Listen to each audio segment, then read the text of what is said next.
Ada masa dalam hidup ketika semuanya terasa sempit, rezeki seperti tertahan, hati terasa penuh sesak, langkah serasa berat, masalah datang bergantian, dan air mata seperti jadi teman paling setia setiap malam. Kadang bukan karena kita tidak berusaha, bukan karena kita malas, bukan juga karena kita tidak ingin berubah. Namun seakan ada dinding tak terlihat yang menghalangi kita dari ke lapangan, ada pintu yang belum terbuka, ada jalan yang terasa buntu. Dalam keadaan seperti itu, banyak orang bertanya, mengapa hidupku begini? Di mana pertolongan Allah? Mengapa semua terasa berat sekaligus? Padahal, di balik semua kesempitan itu, Allah tidak pernah jauh. Allah tidak pernah meninggalkanmu. Allah sedang memanggilmu dengan cara yang paling lembut. Meski lewat kepedihan, kesempitan hidup seringkali bukan tanda bahwa Allah murka. Sebaliknya, itu adalah panggilan, peringatan agar kita kembali mendekat. Ajakan agar kita membersihkan hati, memperbaiki diri, dan kembali menghidupkan amalan yang mungkin sudah lama kita abaikan. Karena kelapangan itu bukan hanya soal uang. Kelapangan adalah tentang hati yang tenang, rezeki yang lancar tanpa keraguan, jalan hidup yang terasa dipandu, masalah yang tiba-tiba menemukan solusi, dan kebaikan yang mengalir dari arah yang tak pernah kita duga. Dalam Al-Quran, Allah berfirman bahwa siapa yang bertakwa, maka Allah akan memberikan jalan keluar dan rezeki dari arah yang tidak disangka-sangka. Ayat itu bukan sekadar bacaan. Ia adalah janji, dan janji Allah tidak pernah meleset. Namun, untuk mencapai janji itu, ada amalan-amalan rahasia yang jarang disadari orang. Amalan kecil yang diamalkan secara konsisten, namun memiliki dampak besar. Amalan yang jika dilakukan dengan ikhlas, mampu menghapus kesempitan dan membuka pintu kelapangan. Di bagian pertama ini, kita akan membahas amalan pertama. Amalan yang menjadi kunci bangkitnya hati, bersihnya jiwa, dan terbukanya pintu pertolongan Allah. Amalan yang sering dianggap sederhana, tetapi justru paling berat dilakukan. Karena ia menuntut kejujuran, ia menuntut kerendahan hati, ia menuntut keberanian untuk mengakui kelemahan diri sendiri. Amalan pertama itu adalah istighfar yang sungguh. Istighfar, kalimat yang ringan di lisan, tetapi berat di hadapan Allah. Kalimat yang mungkin sering kita ucapkan setiap hari, tetapi jarang benar-benar kita hayati. Sebab istighfar bukan hanya ucapan, ia adalah gerakan hati. Ia adalah pengakuan bahwa kita manusia yang banyak salah, bahwa kita tidak mampu hidup tanpa ampunan Allah, bahwa setiap sempit yang kita rasakan mungkin ada kaitannya dengan dosa-dosa yang tanpa sadar kita kumpulkan. Dosa itu seperti debu, ia menempel sedikit demi sedikit. Awalnya tidak terasa, namun lama-kelamaan ia menumpuk, menghalangi cahaya, menutup jalan, membuat hati gelap, dan hidup semakin berat. Ketika hati dipenuhi dosa, kita menjadi mudah marah, mudah putus asa, mudah merasa gagal, mudah tersinggung, mudah cemas, mudah merasa hidup tidak adil. Kadang kita tidak sadar bahwa kesempitan yang kita rasakan bukan berasal dari luar, tetapi dari hati yang kotor, dari beban-beban yang kita pikul sendiri. Maka istighfar bukan hanya sekadar menghapus dosa, ia adalah amalan yang membuka kelapangan.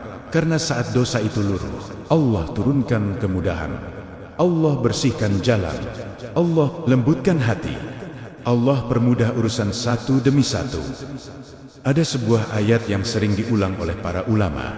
Di surat Nuh disebutkan bahwa Nabi Nuh berkata kepada kaumnya bahwa jika mereka memperbanyak istighfar, maka Allah akan menurunkan hujan rahmat, memperbanyak harta dan anak-anak, menumbuhkan kebun-kebun, dan mengalirkan sungai-sungai. Ini bukan sekadar keindahan bahasa, ini adalah janji Allah yang berarti istighfar bukan hanya menghapus dosa, ia menghapus kesempitan hidup dari segala sisi. Banyak orang bertanya, mengapa rezeki mereka sempit? Mengapa hidup terasa tidak bergerak? Mengapa doa terasa lama terkabul? Padahal salah satu kuncinya sudah Allah berikan, yaitu memperbanyak istighfar. Ada kisah para salafus soleh, orang-orang terdahulu yang dekat dengan Allah. Ketika ada orang datang mengeluh tentang keringnya rezeki, mereka menjawab, perbanyak istighfar. Ada yang mengeluh sulit mendapat keturunan. Jawabannya sama, perbanyak istighfar. Ada yang mengeluh hidupnya terasa sesat. Jawabannya tetap, perbanyak istighfar. Mengapa? Karena istighfar bukan hanya ibadah. Ia adalah pembuka pintu, pembawa kelapangan, peluruh beban, penghapus kesempitan. Saat kita beristighfar dengan sungguh-sungguh, Allah menggerakkan sesuatu yang tidak kita lihat. Allah memindahkan takdir. Allah bukakan jalan. Allah lembutkan hati orang-orang yang tadinya memusuhi kita. Allah permudah urusan yang tadinya rumit. Allah selesaikan masalah dengan cara yang tidak terbayang. Namun ada satu hal penting. Istighfar yang membuka pintu kelapangan bukanlah istighfar yang hanya lewat di bibir. Bukan istighfar yang diucapkan sambil lalai. Bukan istighfar yang hanya jadi rutinitas lisannya saja. Istighfar yang membuka kelapangan adalah istighfar yang jujur, istighfar yang datang dari hati yang merasa bersalah, hati yang merasa butuh, hati yang sadar bahwa tanpa ampunan Allah hidup akan semakin berat.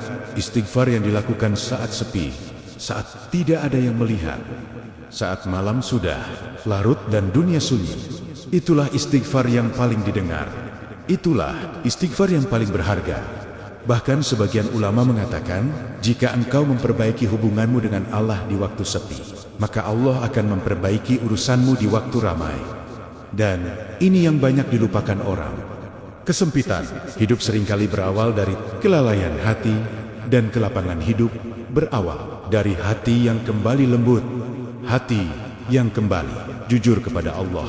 Maka jika hari ini hidupmu terasa berat, jika rezekimu seret, jika masalah datang bertubi-tubi, jika hatimu sesak dan pikiranmu buntu, mulailah dari yang paling sederhana. Duduklah sejenak, tarik napas panjang, pejamkan mata, letakkan tanganmu di dada, dan ucapkan istighfar.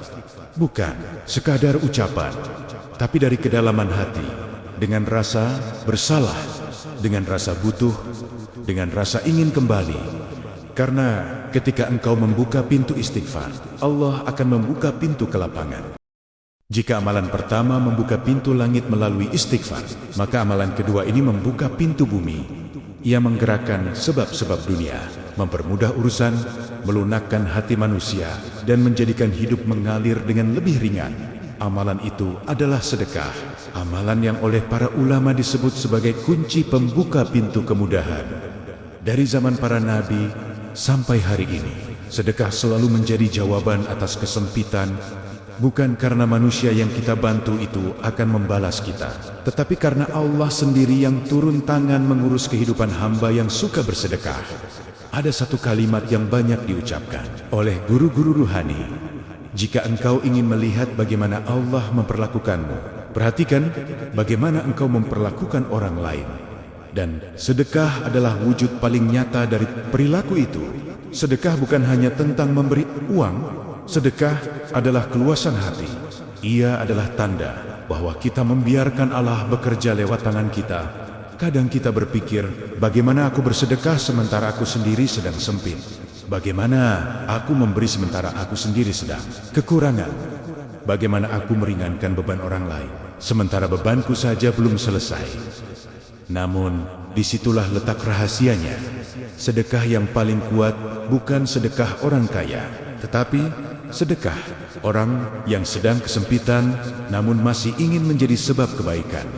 Sedekah orang seperti ini ibarat benih yang ditanam di tanah paling keras, tapi jika tumbuh ia memberi buah paling manis.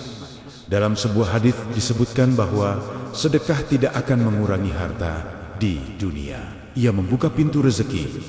Di akhirat ia menjadi penolong. Yang menarik adalah sedekah tidak hanya mengalirkan rezeki, tetapi juga menghapus kesulitan hidup. Mengapa? Karena sedekah menggerakkan pertolongan Allah. Allah tidak membiarkan hamba yang mau menolong orang lain berjalan sendirian. Allah mengurangi beban hidupnya. sedikit demi sedikit, dengan cara yang tidak pernah kita duga. Ada orang yang merasa hidupnya sempit karena masalah pekerjaan, ada yang sempit karena hutang, ada yang sempit karena sakit, ada yang sempit karena masalah keluarga yang tidak kunjung selesai. Ketika mereka bersedekah, entah bagaimana, tiba-tiba pintu solusi muncul. Dokter yang tadinya susah ditemui tiba-tiba mudah dijangkau. Celah rezeki yang tidak pernah terpikirkan tiba-tiba terbuka. Hati keluarga yang keras tiba-tiba luluh. Hutang yang terasa mustahil perlahan mulai terlihat jalannya. Semua seperti bergerak sendiri, padahal hakikatnya Allah yang menggerakkan.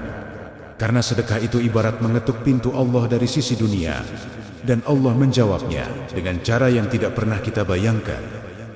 Sebagian ulama pernah mengatakan, sedekah adalah doa yang bergerak. Ia berjalan mencari jalan menuju kemudahanmu. Ada satu kisah dari orang saleh terdahulu. Ketika seseorang datang dengan wajah gelisah, mengeluhkan kesulitan hidup, mereka menjawab dengan kalimat yang sama. Bersedekahlah. Jika engkau ingin pintu rezeki terbuka, bersedekahlah.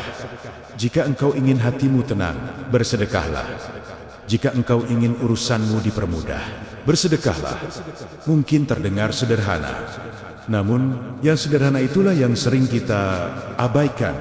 Ada orang yang merasa dirinya tidak punya apa-apa untuk diberikan, padahal sedekah tidak hanya berupa uang. Sedekah bisa berupa makanan, senyum, tenaga, waktu, bahkan doa yang tulus pun bisa menjadi sedekah.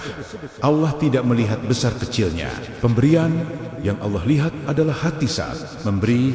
Ada orang yang memberi 100.000 dengan hati biasa saja, tetapi ada orang yang memberi 5.000 dengan hati yang bergetar, yang merasa bahwa itulah satu-satunya yang ia punya untuk hari ini.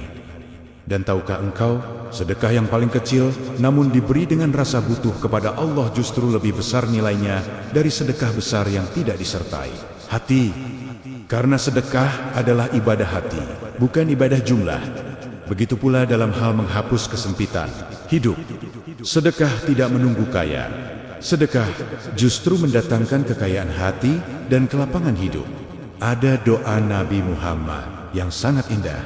Beliau memohon kepada Allah agar dijauhkan dari sifat kikir.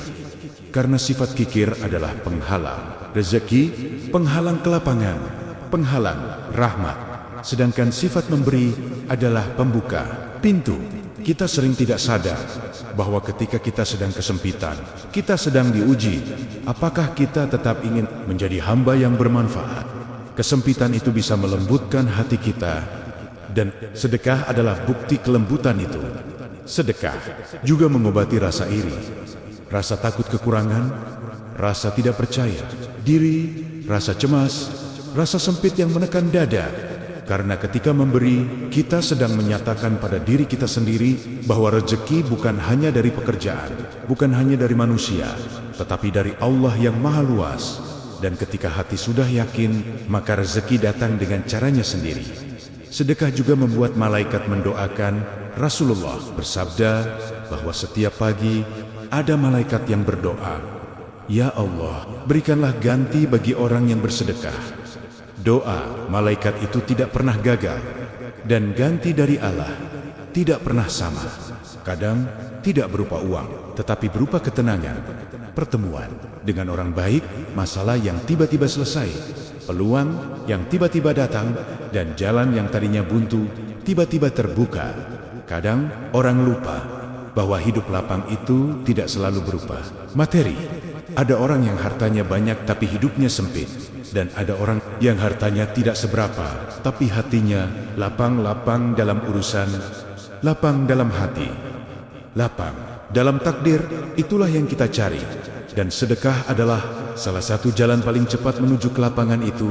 Maka Khikaari, ini engkau sedang dalam kesempitan, mulailah bersedekah.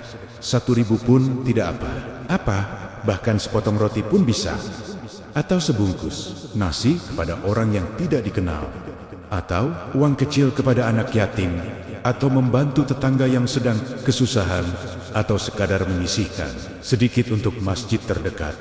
Yang penting hatimu lembut saat memberi, Karena sedekah bukan tentang jumlah. Sedekah adalah tentang keikhlasan, tentang keyakinan bahwa Allah Maha melihat, bahwa Allah tidak akan pernah mengecewakan hamba yang suka memberi. Dan ini yang paling indah. Sedekah itu seperti meminjamkan kepada Allah, dan Allah berjanji akan mengembalikannya berlipat ganda, bukan hanya di akhirat, tapi di dunia juga. Dalam banyak kisah nyata, orang yang sedang sempit hidupnya dan mulai bersedekah secara rutin melihat perubahan yang tidak masuk akal. Rezeki yang seret tiba-tiba mengalir, masalah keluarga membaik, usaha tumbuh, pekerjaan mudah, ketenangan datang, dan beban hidup terasa lebih ringan. Karena ketika engkau membuka pintu sedekah, Allah membuka pintu kelapangan. Jika istighfar melembutkan hati dan sedekah menggerakkan pintu kemudahan, maka amalan ketiga ini adalah pondasi hidup seorang hamba. Amalan yang jika ditinggalkan akan menyebabkan hidup terasa sempit meskipun rezeki tampak banyak. Dan jika dijaga, Allah akan melapangkan urusan meskipun tampaknya tidak ada jalan. Amalan itu adalah menjaga sholat tepat waktu. Banyak orang merasa hidupnya berat, namun ia menunda sholat. Banyak orang merasa rezekinya seret, namun ia sering melalaikan panggilan Allah. Banyak orang merasa hatinya gelisah, namun ia tidak menjaga sholat 5 waktu. Padahal sholat bukan hanya ibadah. Sholat adalah cahaya, pembuka pintu, pengangkat kesulitan penihuk hati, dan penguat jiwa. Sholat adalah satu-satunya ibadah yang langsung diperintahkan Allah tanpa perantara. Bahkan Rasulullah diperjalankan di malam Isra Mirajanya untuk menerima perintah sholat. Ini menunjukkan betapa besar kedudukannya. Sholat bukan sekadar gerakan. Sholat adalah hubungan. Ketika seseorang menjaga hubungannya dengan Allah, Allah menjaga seluruh urusan hidupnya. Dan ketika seseorang meremehkan sholat, Allah biarkan ia menghadapi hidupnya sendiri dengan kekuatannya yang terbatas, dengan hatinya yang mudah rapuh. Dan disitulah kesempitan bermula. Banyak ulama mengatakan bahwa di antara sebab sempitnya hidup adalah karena seseorang menunda-nunda sholat. Ia tahu waktu sholat sudah masuk, tapi ia mengabaikan, ia menunda. Ia sibuk dengan dunia, seolah yang menciptakan waktu tidak lebih penting dari urusan dunia yang hanya sementara. Padahal hidup ini bukan tentang siapa yang paling sibuk, tetapi tentang siapa yang paling taat. Ada satu nasihat dari Imam Al-Ghazali yang sangat lembut namun menusuk hati. Beliau berkata, jika engkau ingin mengetahui kedudukanmu di sisi Allah, maka lihatlah bagaimana engkau memperlakukan perintah Allah. Jika sholat kita jaga, itu berarti kita menganggap Allah lebih penting dari dunia. Dan ketika Allah lebih penting, maka dunia akan mengikuti. Tetapi jika sholat kita lalaikan, itu berarti dunia lebih penting dari Allah. Dan dunia yang kita kejar itu justru akan semakin menjauh. Imam Abu Hanifah pernah memberikan nasihat yang indah. Siapa yang memperbaiki sholatnya, maka Allah akan memperbaiki seluruh urusannya. Kalimat ini sederhana, namun menjadi rahasia hidup lapang. Karena sholat adalah pusat kehidupan. Jika pusatnya kuat, maka yang lain akan mengikuti. Banyak orang mengira bahwa sholat hanya memengaruhi dosa dan pahala, padahal sholat memengaruhi rezeki, sholat memengaruhi ketenangan batin, sholat memengaruhi arah hidup, sholat memengaruhi cara Allah membukakan jalan-jalan yang tidak pernah kita pikirkan. Ada orang yang merasa hidupnya kacau padahal ia sholat setiap hari, tetapi ia tidak menjaga waktu. Ia menganggap sholat itu urusan akhir-akhir saja. Jika sempat, jika ada waktu, jika tidak sibuk, padahal sholat bukan dilakukan ketika ada waktu, tetapi sholat adalah pencipta waktu. Ketika engkau mendahulukan Allah, Allah akan melapangkan waktumu. Dan ini banyak terjadi dalam kehidupan nyata. Ada orang yang merasa tidak punya waktu untuk banyak hal, tetapi ketika ia mulai sholat tepat waktu, tiba-tiba hari-hari yang sebelumnya terasa padat menjadi lapang.